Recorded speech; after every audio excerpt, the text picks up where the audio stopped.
Okay, hi everybody and welcome to National Drive Electric Week's EV Experts for Upstate New York. Thank you so much for attending. Just a couple housekeeping items before we get going is that one, you are muted and will remain muted throughout the whole entire presentation. We have 4 presenters here today and we'll leave some room at the end for questions. So if you do have questions, please type them in the questions box and I will read them out towards the end. And the last thing is that we are recording this presentation. So for any of you that miss anything or just want to hear it again, I will be sending it out to everybody once it's done. And we can move on. So our panelists today are Chris Carrick, who is the Energy Program Manager for the Central New York Regional Planning and Development Board. And he will be talking about more of a high level of EVs and going into different incentives and the health benefits and also the environmental impacts of electric vehicles. And then we have Barry Carr. He is the Executive Director of Clean Communities for Central New York, and he'll be talking about clean communities as a whole and also different charging stations in New York and different charging station corridors. And my name is Devin DeLibero. I am the Program Coordinator for Green Energy Consumers Alliance, and I'm here today to talk to you about the Drive Green with National Grid program and the lessons learned from that program. And then finally, last but not least, we have Tim Ferguson, who is the Senior Program Manager of Electric Vehicles at National Grid, and he'll be talking to us today about the different charging station programs that National Grid has coming up. So without further ado, Chris, would you mind sharing your presentation? Great. Will do.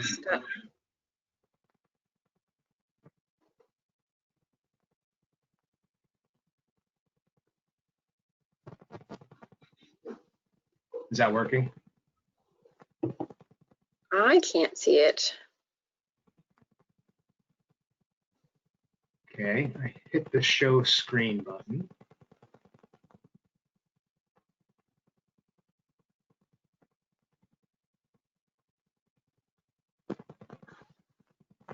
Doesn't seem to be cooperating. Maybe you have to. Okay. All right, so I will do that. Bear with us, everybody. So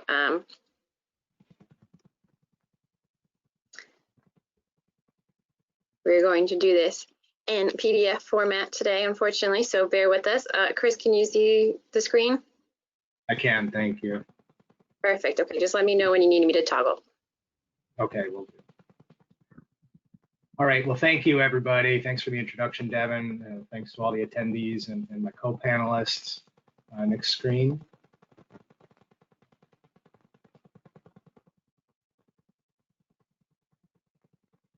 Okay, great. So just a quick word about the Central New York Regional Planning Board, where I work. We're a public agency located in Syracuse. You can see our office right here. We were established in 1966 to serve Cayuga, Cortland, Madison, Onondaga, and Oswego counties. We have a number of different programs: comprehensive planning, environmental management, transportation planning, and the energy management program, which I've led since 2008.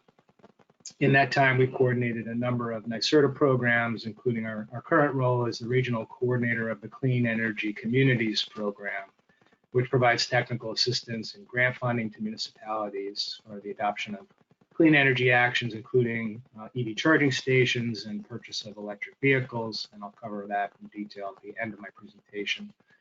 NYSERDA is about to launch a second phase of this program with some exciting new grant opportunities for local governments, and I encourage everyone attending the webinar to contact me, whether you're an elected local official, government staff, or a resident who'd like to see your municipality take a leadership role in clean energy transition.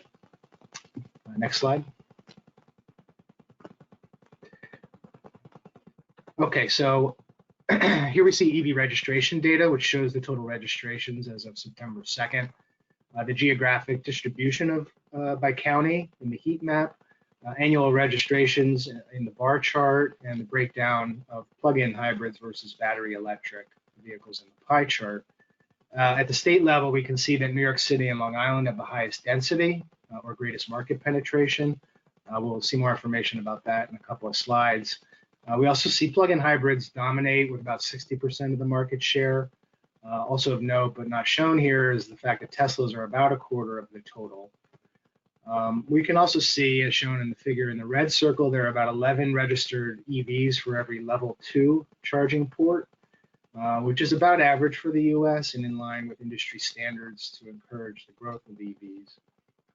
Turning to the right side in central New York, we see that the region, which has about 4% of the state's population, has about 3% of registered EVs in the state. So we're slightly underrepresented in that regard. You can also see the ratio of EVs to charging stations is lower here in central New York, meaning better than the statewide average. But this may show more immature EV market in the region. We typically see that lower ratio in some emerging markets. There's also a higher share of plug-in hybrids in central New York, which may reflect lower purchasing power and or a preference for lower cost vehicles. Next slide. So to encourage the purchase of EVs, New York has established the Drive Clean Rebate, which is a point of purchase rebate that goes to consumers via the dealer. We can see the amount of the rebate depends on the electric range of the vehicle, which is a rough proxy for the size of the battery. We can also see here that for more expensive vehicles, you get a lower rebate, and some folks have called that the Tesla penalty, so to speak. Next slide. It's important to note that the top 10 counties out of 62 counties in the state account for a very high share, over 60% of the total EVs registered in the state, as shown in the chart on the right. These counties, not surprisingly, are among the most populous and the most urbanized. As shown in this chart on the right, though, it's interesting to see that in terms of market penetration, there are several counties that are punching above their weight, so to speak, relative to the size of their population, as shown by the green lightning bolts. And residents in these counties may be early adopters, so to speak, because of their environmental values and maybe their higher average household income. Regardless, the rate of market penetration in New York is much lower than it is in California, which leads the nation at about 7% of all new passenger vehicles sold in the state. New York is around 1%. Next slide. This graph shows the growth in the number of Drive Clean rebates taken since the beginning of the program in 2017. And I analyzed the data for some central New York communities and found that the distribution of these rebates was highly uneven. As seen in the table, the rebates have gone to customers in wealthier communities at 2 to 12 times the rate of customers in lower income areas. Those of you who are from central New York may recognize these communities. This is nothing new. A major story in the Los Angeles Times from June noted the findings of a UCLA study, which found that California's clean energy programs mainly benefit wealthier people. But this is not only a question of ethics. We can't reach our state goals of decarbonizing transportation unless this market is as broad as possible. So EVs can't be a niche product. And as we've seen with everything from LED light bulbs to solar PV, at this stage in the market, public policy plays a critical role in the developing of the market by promoting sustainable growth. And this is a critical point in regards to public health, which I'm going to turn to now, because the benefits of EVs to reduce toxic air pollution at the local and regional level have been somewhat discounted by policymakers, as we'll see in a moment. So how do we address equity? Well, California has a means-tested rebate, so lower-income individuals get a higher rebate. They're also targeting infrastructure, charging stations in lower-income communities. And municipalities have started EV ride-sharing programs like Sacramento, LA with the Blue LA program. So these are all different things that New York and as a state and municipalities can think about doing. Next slide. So until recently, the main policy driver for EVs has been, reducing greenhouse gas emissions. This chart shows the state has been pretty successful in decarbonizing the power generation sector, but we've actually lost ground in transportation over the last 20 years or so. The growth curve for EVs is going to need to be pretty steep. there's an estimate that between 1.8 and 2.2 million zero-emission vehicles will be needed, up from just under 55,000 today, to meet our 2030 goal. Next slide. And so that's one reason I think it's important to highlight the public health benefits. There's a lot of impacts that I think a lot of folks sort of understand about, smog and soot, volatile organic compounds, carbon monoxide, and so forth. There's been some very interesting research that's come out that I'm going to talk about here briefly. But all of the criteria pollutants, as EPA calls them, have major public health impacts: asthma, bronchitis, cancer. The World Health Organization estimates 4.2 million premature deaths annually from air pollution like this. And an MIT study in 2013 found 200,000 early deaths each year in the United States. That number struck me when I read it because it's roughly the number of COVID deaths that we've had. So I think this is something that we really need to highlight and focus on more. This State of the Air report showed that about half of Americans live in areas with unhealthy air. And when we talk about early deaths, we're talking about folks dying on average a year earlier than they might otherwise have done. And importantly, this pollution impacts African Americans, other people of color disproportionately, lower income folks, older folks. So there's really an important equity dimension here too. Next slide. And we've seen with COVID that the Harvard study that came out, a lot of folks heard about. Areas with higher air pollution have higher incidence of COVID. So we know that poor air quality exacerbates respiratory illnesses. We've also seen with COVID, dramatic reductions in local air pollution on the other side of the coin.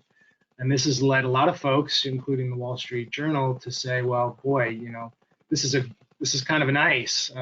Can electric vehicles play a role in cleaning up our air at the local level? Next slide. So again, there's been some really compelling research published recently, just in the last few months, really, showing these air pollution, public health impacts, and the benefits of EVs. So the Clean Air Future report from the American Lung Association looked at California and the 9 other zero-emission vehicle, or ZEV states. They found that transportation pollution causes $1.15 in damages for every gallon of gas burned. And the health damages were about twice those of the environmental damages. There's a recent study published in Nature Sustainability Journal from China that says the health benefits actually might be 4 times the environmental benefits from electric vehicles. And then just in June, the American Lung Association published this Road to Clean Air report, which was the first at the national level. And they found that there's over $70 billion in public health benefits to be achieved by moving to electric vehicles, by reducing early deaths, preventing asthma attacks, hospital visits, lost work days, etc. And then this report, Clearing the Air, done by the University of Toronto and Ontario Public Health, had some really interesting findings. They found that a single electric vehicle replacing a gas-powered car produces about $10,000 in social benefits. Currently, the Canadian government gives up to $5,000 rebate for the purchase of an EV. So we see that the benefits vastly outweigh the cost to the public that's being provided in terms of rebates. And I think that's a really important finding. Next slide. So that being said, we shouldn't discount or underplay the environmental benefits in form of greenhouse gas emissions that EVs provide. Some skeptics say that powering vehicles with electricity from the grid just moves the pollution elsewhere. That's been debunked by a lot of studies, most recently Cambridge University team.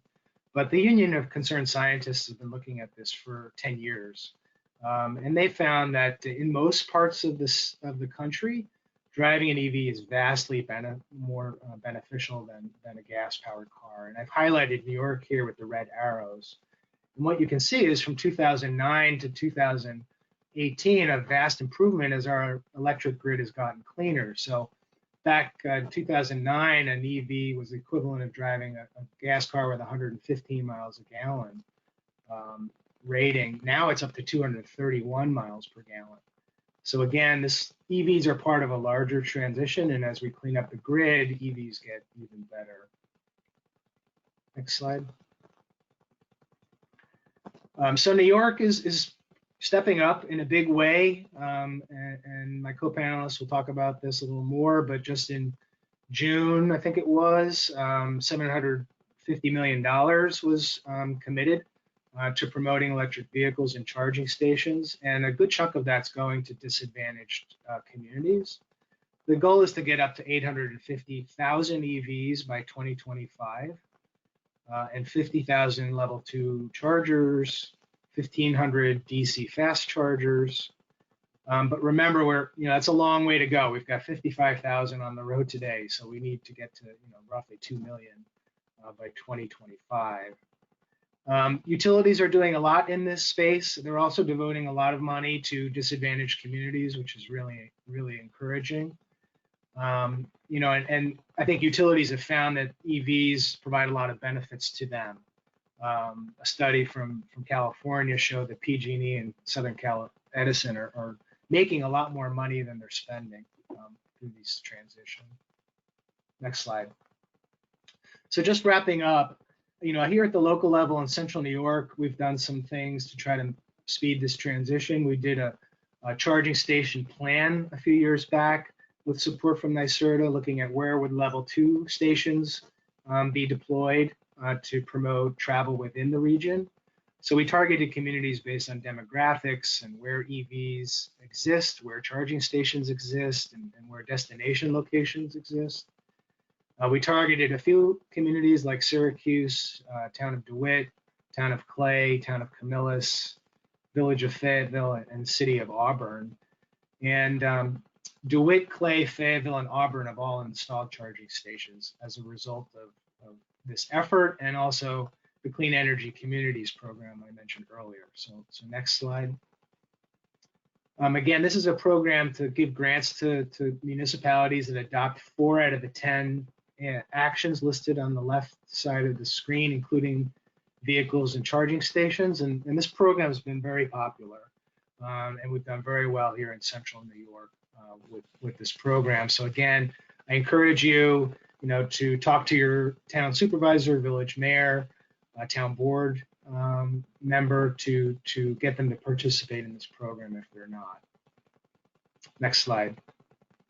This just shows a map of some of the communities that we've worked with to deploy charging stations and electric vehicles. And, we really try to promote this, use this as an opportunity to promote to the larger communities. So we brand the vehicles. We encourage them to install signs at the charging stations like the one you see here that just kind of talk about, why the community is doing this and why it's important. So last slide. In terms of conclusions, air pollution is a major public health problem, and it's actually getting worse. The American Lung Association report showed it's getting worse because of climate change. And this pollution disproportionately hurts disadvantaged communities. That's very clear. Transportation and on-road transportation is the largest contributor to greenhouse gas emissions nationally, statewide, and here in the region. But it's also a major source of local toxic air pollution, and that's something we need to pay more attention to. Because EVs provide a major benefit, which may be 2 to 4 times greater than the environmental benefits. And that doesn't even include the benefits to utility ratepayers by bringing in more revenue to the utilities and depressing the need to increase rates on ratepayers. So, finally, while international, federal, and state action is certainly critical, local municipalities have a key role to play in terms of leading by example, buying EVs, installing charging stations, facilitating infrastructure with good building permits and zoning, and promoting equity by educating the public. So we, very much look forward to working with communities over the next couple of years and all of our partners, including National Grid, and appreciate the opportunity to present today. Thanks. It's really great, and I even learned some stuff, so I appreciate that. We're going to switch to Barry's presentation, but for those who have any questions about what Chris had to say, please feel free to put them in the question box now, and then we will get to them at the end of the presentation. So.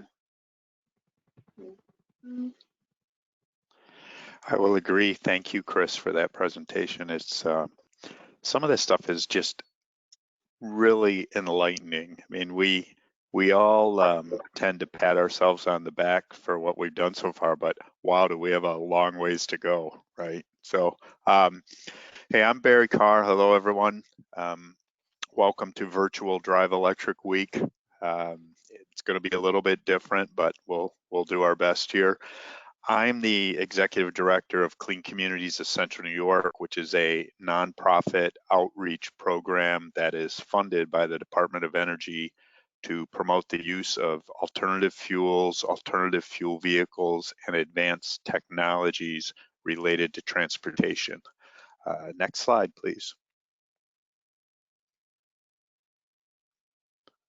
Come on, Devin.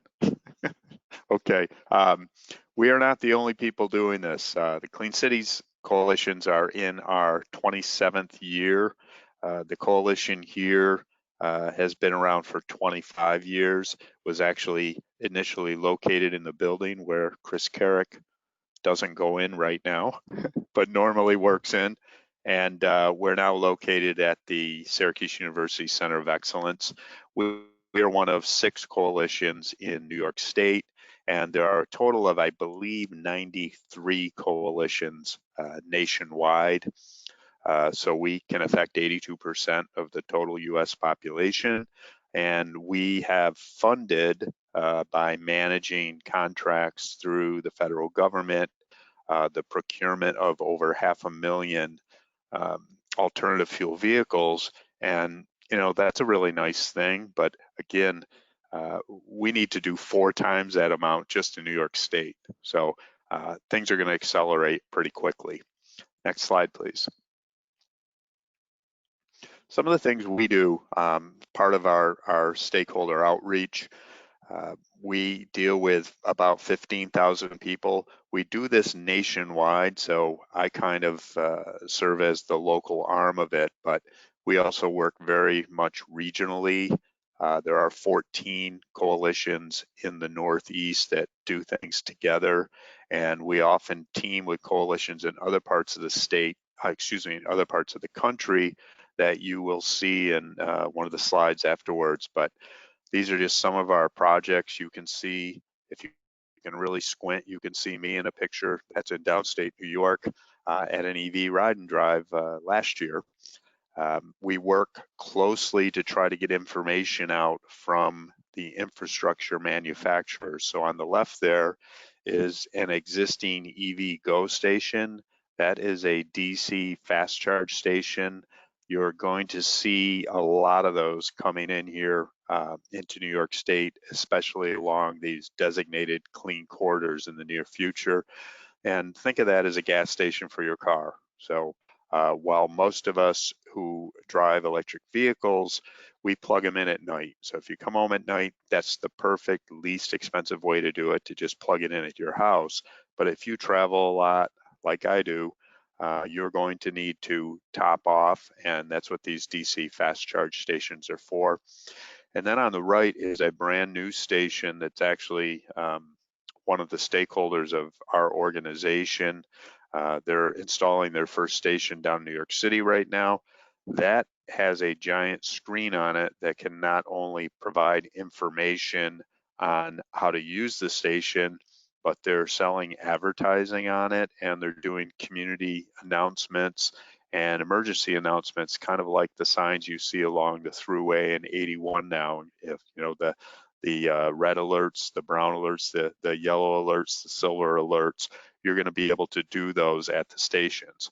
So we work with fleets, we work with the providers, so the vehicle companies, the charging station companies.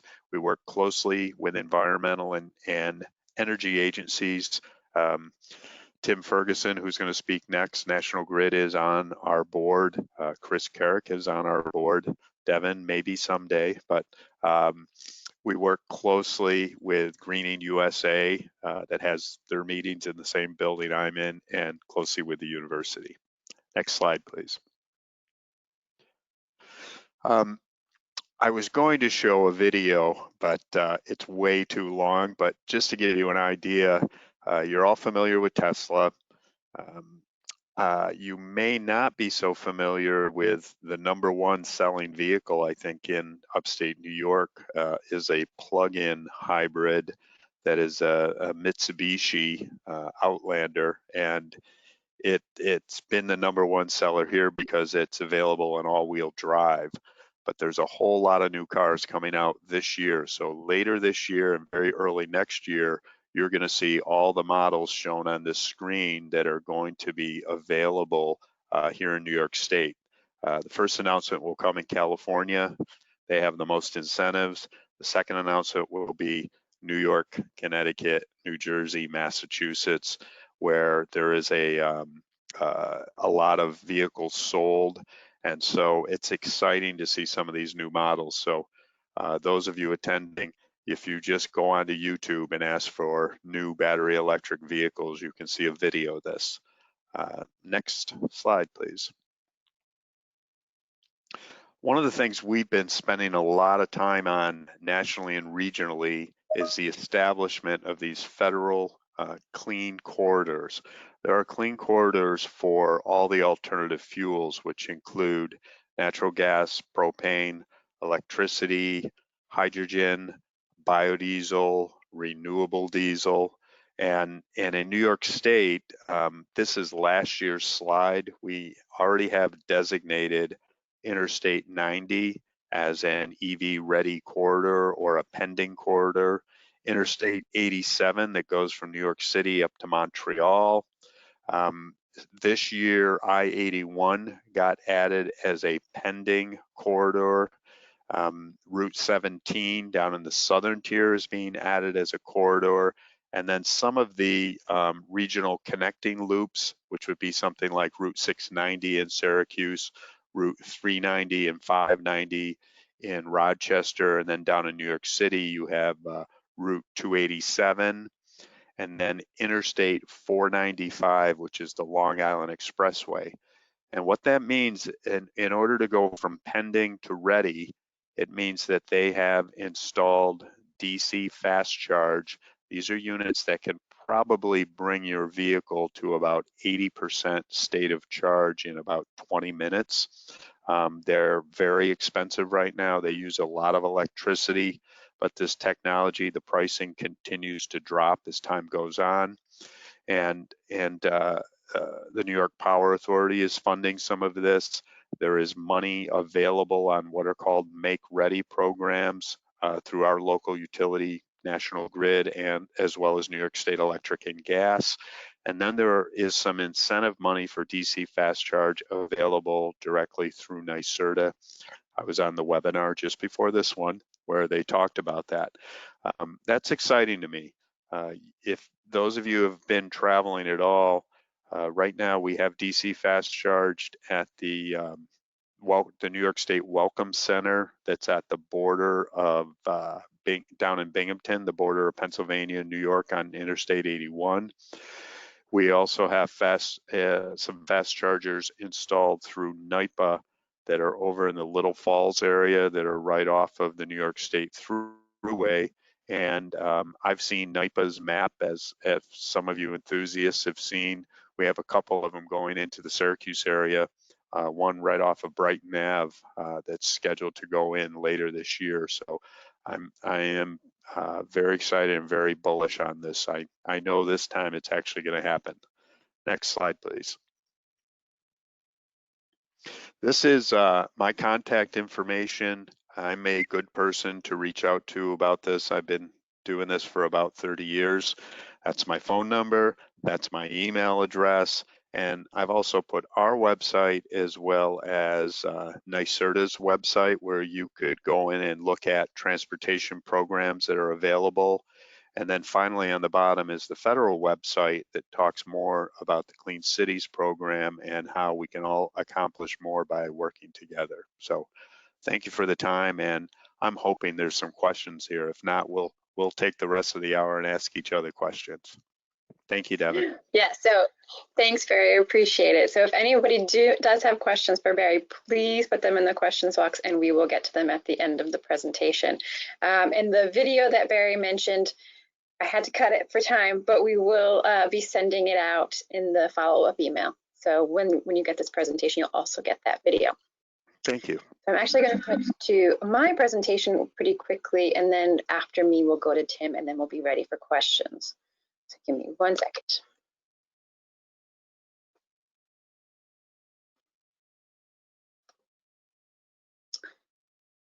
Okay. So, like I said, my name is Devin DeLibero. I am the program coordinator with Green Energy Consumers Alliance, and I'm here today to talk to you about the Drive Green with National Grid program, and that's how I actually came to know all the folks that you've heard from on this call today. But before I go any further, I just want to tell you more about who Green Energy Consumers Alliance is. So Green Energy Consumers Alliance is a renewable energy nonprofit based in Massachusetts and Rhode Island, whose mission it is to harness the power of energy consumers to speed the transition to a low carbon future. And we do this in a lot of different ways. One way is through our advocacy and policy work. Another way is through our program work. Specifically, I'm here to talk to you today about our Drive Green program, which is our EV related program.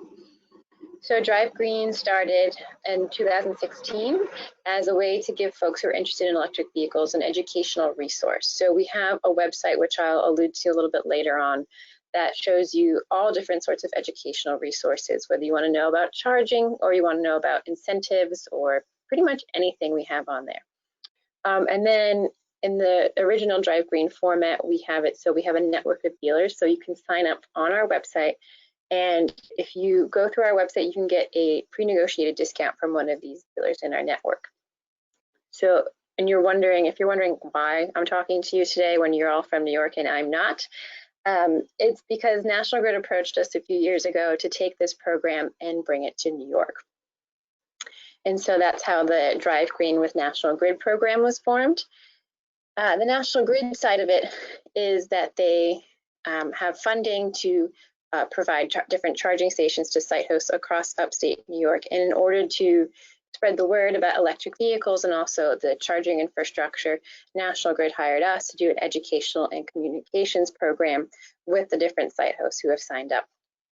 So what that means is that we have pre-made up emails that we send to the site hosts and that they send to their folks on a monthly basis to really educate, again, people about electric vehicles. And we have all different sorts of topics that we talk to people about, whether it's just EV 101 basic kind of things or charging or what have you. So the idea is to send these informational packets out to folks both pre and post construction of the electric vehicle charging infrastructure. The site hosts include pretty much anybody you can possibly think of. So like hospitals, apartment complexes, nature centers, colleges, pretty much anybody who can sign up for the program and get approved, we talk to. And so the website itself is fairly similar to what we have in New England, and I'm going to actually show that to you now.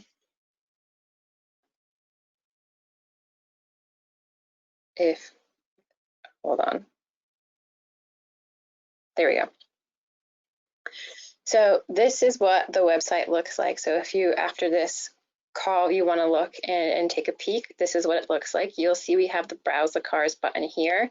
So that way, once you are educated in all you want to know about electric vehicles, you can then come here and sort and then sign up for a test drive. And while we can't offer you a discount with the National Grid program because we found that dealers just couldn't offer the discount and make themselves competitive, we can connect you with folks at the dealership who are actually knowledgeable about EVs and want to get you in an EV.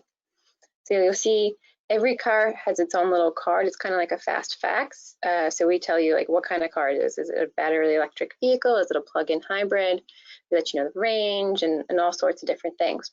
So I'm not going to completely walk you through it, but if you get a chance, you just kind of follow the prompts, and then we could potentially set you up with the local dealer. And just back to the website itself. So you'll see here, like I talked about earlier, we have tons of different things that you can learn about. So from electric vehicle basics to charging to purchase and lease incentives. So we let you know about the NYSERDA rebates that Chris talked about before and send you to those resources. We also tell you about the federal tax incentive. And a big topic in New York we found is winter driving, because you do get a reduced amount of range in the winter, but we kind of give you tips and tricks about how to mitigate that. So if you're interested in anything like that, please feel free. And you can always contact us with the contact information on our website. Just back to the presentation quickly.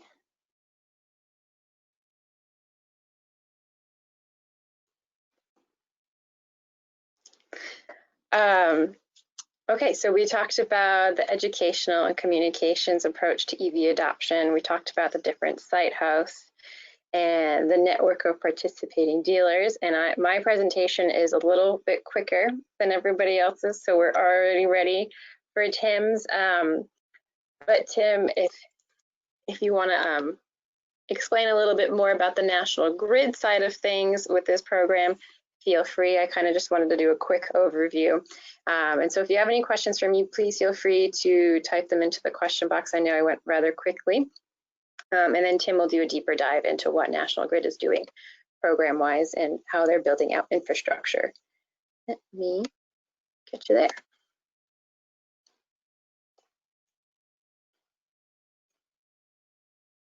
Okay, Tim, you are up. Thanks, Devin. Can you hear me okay? Perfect, thanks. Yeah, so my name is Tim Ferguson. I am the EV program manager for National Grid here in New York State, basically in charge of the Make Ready program, which I'll be discussing, as well as we have a DC fast charger per plug incentive program, which incentivizes basically the electricity costs, operating costs to run a DC fast charger. So I'll get into why kind of National Grid is involved in this, as well as the programs themselves. Devin, you can go to the next slide.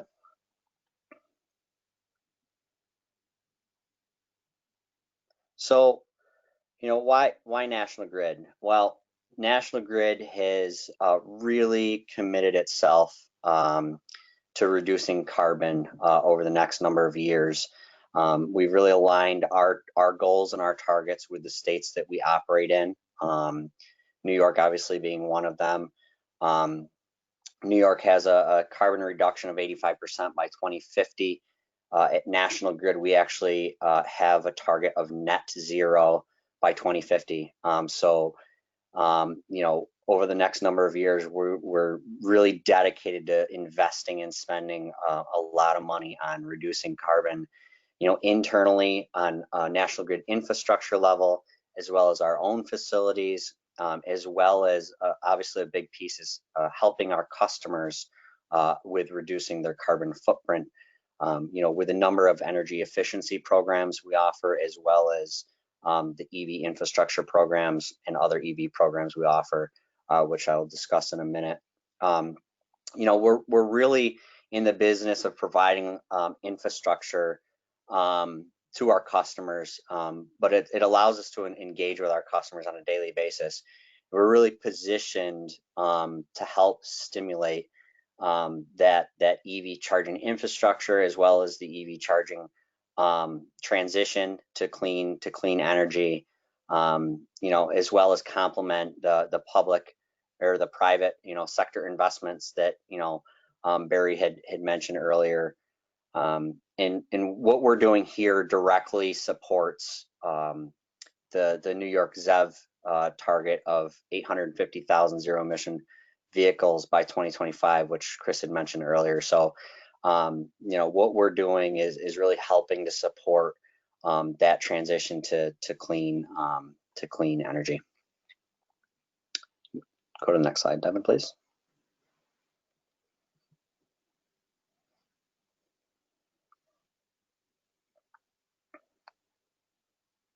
So just wanted to highlight our current program, which is actually pretty much wrapping up today for the most part. You know, we're going to be providing, you know, incentives throughout until March 31st, but we ended accepting applications on this current program as of today because we're really getting ready to launch the new program. Just to kind of highlight what we've done in the last 2.5 years with our current program. And actually these, you know, based on the last week, actually these numbers are even outdated, so it's even higher, but we've engaged with roughly 350 customers or site hosts, we call them, folks that are interested in installing EV stations at their workplace or, you know, parking lots, municipalities. We're currently at 217 projects across the National Grid territory, which equates to roughly 1,550 plugs currently in flight, which includes 97 projects that are completed or 668 plugs, which we've completed. You'll see a nice little map on the side showing kind of, you know, where we've installed or where these projects are currently at. And this map is a little outdated, so there's actually quite a few more that we have to add to this. But, you know, what Devin alluded to is, you know, we really try to engage with all sectors, not just one, from multifamily to offices, you know, to public parking lots, to municipalities, universities and schools. So we really try to provide an incentive for those different segments. And basically how it works is those site hosts would be responsible for installing the infrastructure in the station.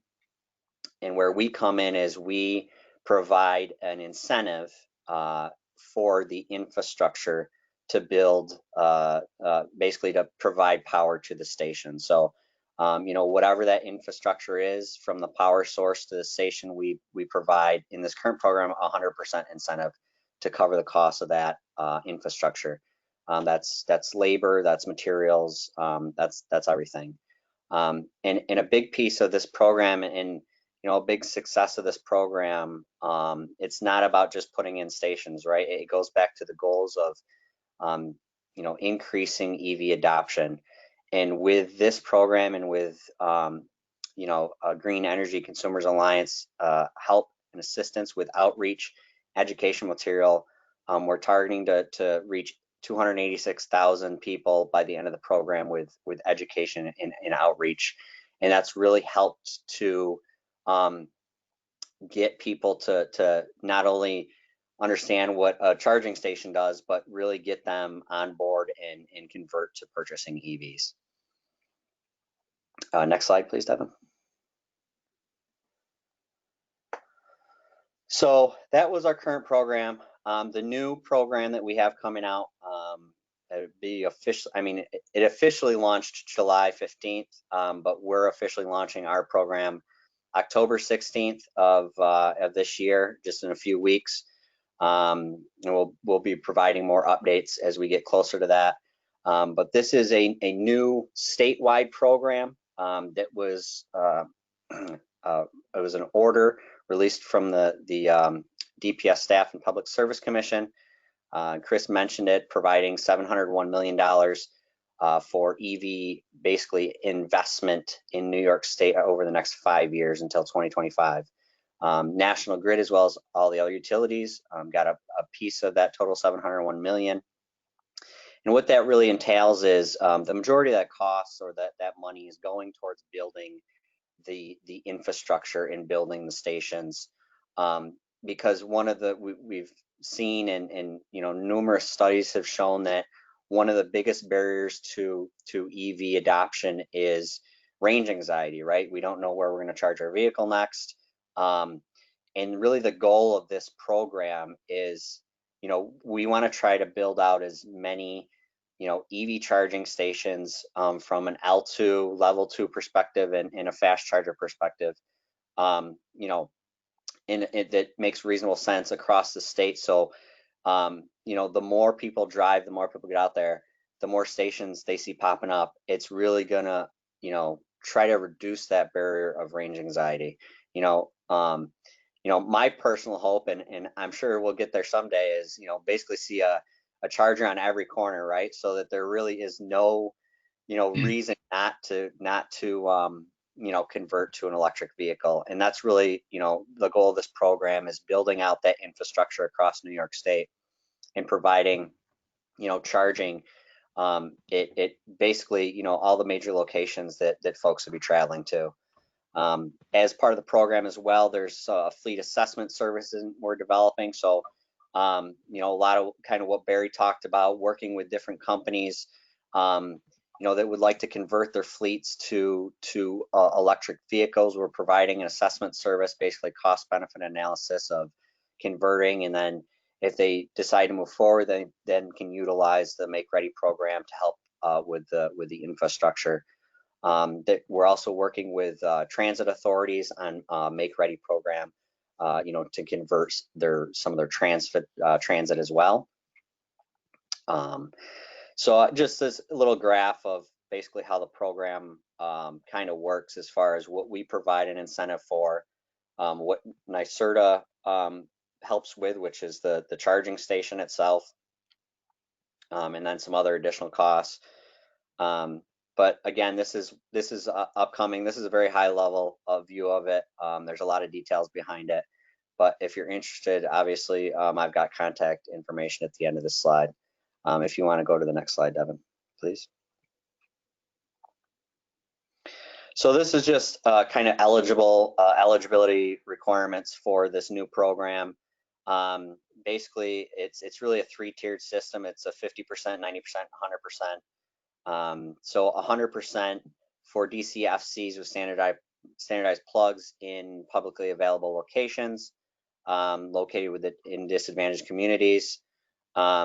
L2 projects, basically level 2 chargers at multi-unit dwellings located in disadvantaged communities, can get up to 100% incentive. And that really goes back to Chris's comments and how important, you know, low, medium income communities are, environmental justice communities, disadvantaged communities, and the state is really trying to provide those communities with, you know, the means that they need in order to convert to electric vehicles. So I won't get into all the details here, but it kind of breaks down, you know, public charging can receive up to a 90% incentive. And then if there's, you know, workplace situations that have restricted access or privately owned parking lots, then that would receive a 50% incentive. We are building out tools to assist with this whole process. We're currently working on a new redesigned website, as well as an EV application portal. We're going to have load survey capacity maps, so developers or contractors can go on and see, you know, where kind of locations or situations would be good, well suited for building out EV infrastructure, as well as maps for the disadvantaged communities, so you'll be able to easily identify if the location would be within the border of that disadvantaged community or the surrounding area, as well as we'll have, you know, myself, program manager, to help you walk through the process, and really a dedicated network of approved contractors that have been heavily involved and have really made this current program successful. But they really are really good at knowing the ins and outs of the program, as well as the needs of the customer and kind of fitting them to the best solution for their situation. Devin, go ahead. So next steps, again, reach out to myself or the EV team. I've provided my contact information as well as the general EV email address here. You know, that's the website currently for the resources for program materials. Just as kind of a caveat to that. Everything on there is for the current program. It will be updated for all the new program material on October 16th. We should have it all updated with all the new program material on there. But yeah, that's all I have. Again, appreciate the time and happy to help out. Yeah, thanks, Tim. I appreciate it. I think we're just I'm gonna stop sharing my screen and you can just see our faces. So I have a couple different questions. I have one right away. I think, Barry, this is for you. And it says, can Barry clarify his Outlander claim? Mitsubishi has 710 Outlanders PHEVs on the road in New York State. Tesla has 18,421. Even if you're just talking about the PHEVs, other brands have more. So could you clarify, please? Sure. These are based upon the dealers who have submitted rebate data to NYSERDA in order to get reimbursed. So here in Central New York, with our dealer network, that is the highest seller. I think that's going to change next year because more vehicles are going to come out with all-wheel drive. Tesla does have all-wheel drive, but Tesla doesn't have dealerships. So the data isn't the same, it's skewed. Plus the rebate, very few Tesla purchasers are now getting the rebate, both the federal tax credit because they've reached the authorized amount to take the full $7,500, and the NYSERDA-led New York rebate. Here, I'll even have a visual aid. If the MSRP of the vehicle is greater than $60,000, the rebate is a maximum of $500, and many of the Teslas do come into that amount. But in terms of the question, it's a good question. You can get a Tesla with all-wheel drive. Okay, thanks, Barry. Another question is, if DC fast charging uses a lot of electricity, what is the net reduction in GHG emissions pre-transportation with that approach? I think we're all going to have to take that one. I'll say the first thing that New York State, this is going to vary based upon how your electricity is made.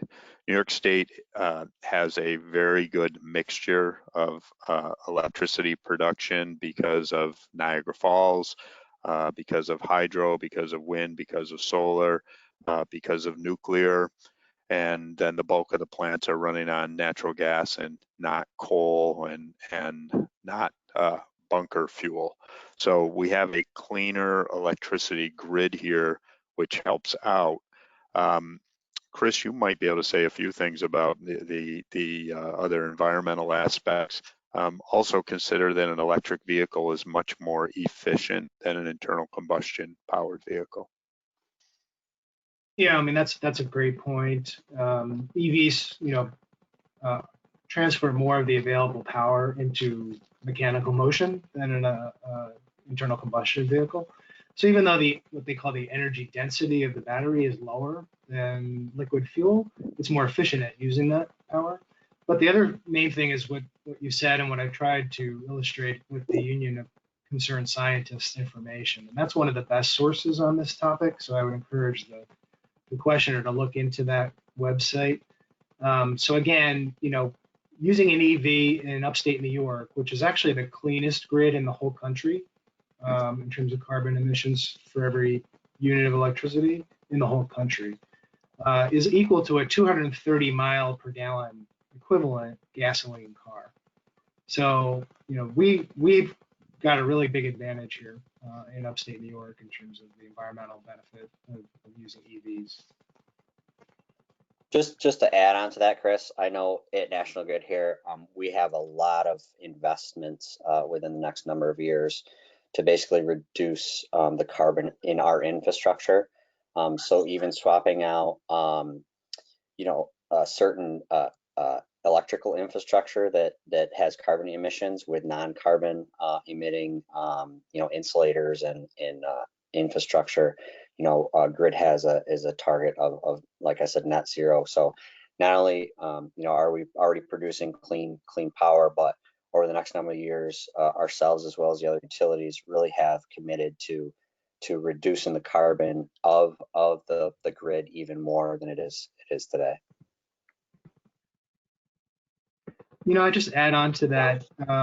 Folks have looked at this issue in states like Minnesota, which uses a lot of coal power, and even found that displacing the tailpipe emissions to the smokestack provides a lot of those public health benefits I was talking about, because it's a lot easier to clean up the smokestack with scrubbers and so forth than it is to try to deal with tens of thousands of vehicles running all over the place.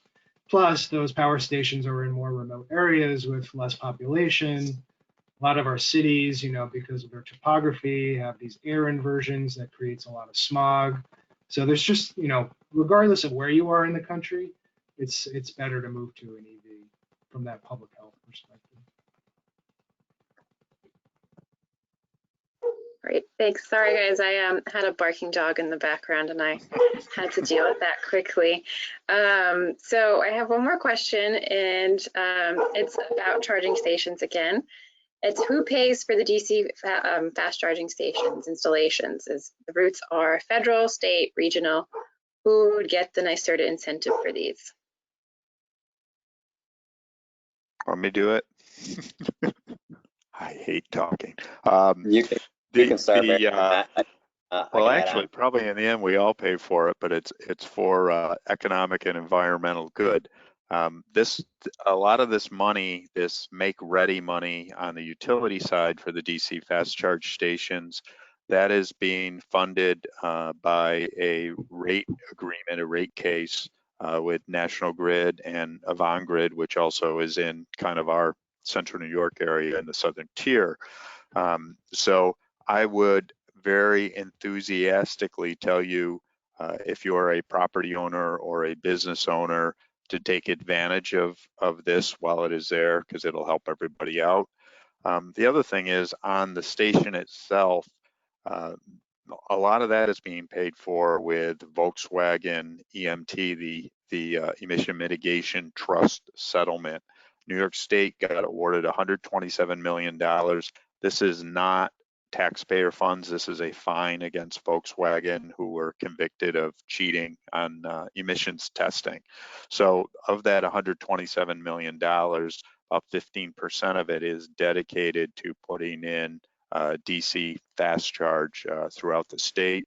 The New York Power Authority is also taking some leadership on that in siting some of these charging stations. So remember, your cost will, I'm going to say, be a third to a half less based on the current price of electricity versus the price of gasoline. So it is less expensive for you to run an electric vehicle than a gasoline powered vehicle or a diesel powered vehicle. And that curve is going to more and more favor electricity, because as the emission standards get tighter and tighter on these vehicles, the internal combustion vehicles are going to get more and more expensive to be able to meet the same standards that the electric vehicles meet now. So it is important. Yeah, just to add on to that, you know, if you're talking about the actual cost of the DCFC station itself, it really depends on the program that you know that you're looking at. I know there's certain programs that NYPA have and that they're working through, and then there's certain programs that National Grid has. So again, I encourage you to reach out to, you know, NYSERDA, National Grid, and others to kind of see it. I guess it really depends on your application and what you're trying to, you know, put in at your location, whether, you know, it's going to be, you know, funded through a NYPA or NYSERDA program or National Grid program. It really depends on the project itself. Yeah, and I'll just weigh in here. I mean, really the whole point of my talk was to show that these vehicles provide far more in public benefits than they cost to the public in terms of the rebates. And that applies to the charging station infrastructure too. So I alluded to that study for PG&E in Southern California Edison, which showed that EV drivers contributed $800 million in excess of the cost of delivering the electricity to those cars. And the net revenue was returned to all ratepayers because it, gave them lower bills, essentially, all that extra revenue to the utility. So it's a lot like solar PV, which provides a lot of benefits to the grid as well in terms of maintenance of the overall grid. So you can tell your family at Thanksgiving over Zoom that EVs are good for everybody. And I think that's a good place to wrap it up. We're right at the hour mark. So thanks everybody for being a panelist. I really appreciate your help with this. And I thank everybody who attended. And I think it's a good way to wrap up National Drive Electric Week. So thank you, everyone. Thanks, everybody. Thank you. Appreciate it. Thanks. Bye.